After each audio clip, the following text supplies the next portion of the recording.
Bangabandhu cup আন্তর্জাতিক কাবাডিতে বাংলাদেশের জয় জয়কার। আগের ৩ আসরের মতো এবারও অপ্রতিরোধ্য লাল সবুজের প্রতিনিধিরা। এখন পর্যন্ত পুরো টুর্নামেন্টে প্রতিপক্ষকে কোনো পাত্তাই দেয়নি স্বাগতিকরা।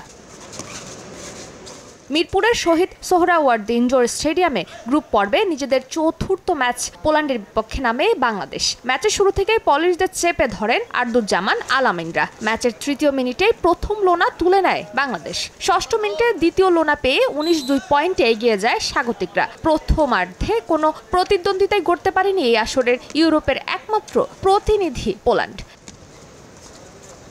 দ্বিতীয়ার্ধের প্রথম মিনিটে চতুর্থ লোনা তুলে নেয় বাংলাদেশ। প্রতিপক্ষের চেয়ে ৪১-১৫ পয়েন্ট ব্যবধানে এগিয়ে যায় আব্দুল জলিলের শিষ্যরা। ২৯ মিনিটে পঞ্চম লোনা পেয়ে বাংলাদেশের পয়েন্ট দাঁড়ায় ৫১-২১। শেষে ৫১ পয়েন্টের ব্যবধান নিয়ে ৭৯-২৮ পয়েন্টে জয় তুলে নিয়ে সেমিফাইনাল নিশ্চিত করে গেল ৩ বারের চ্যাম্পিয়নরা।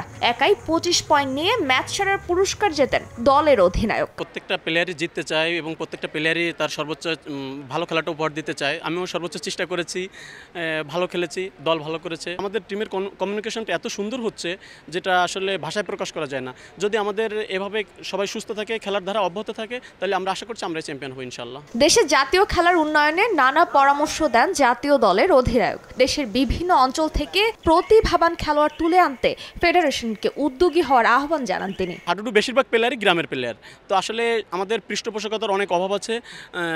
তারপরে আমাদের যে প্রো কাবাডির মতো ওরকম লিগ যদি হতো তাহলে দেখা যাচ্ছে গ্রামগঞ্জ থেকে প্লেয়ার উঠে আসতো। একই ভেন্যুতে গ্রুপ পর্বের শেষ ম্যাচে নেপালের মুখোমুখি হবে বাংলাদেশ।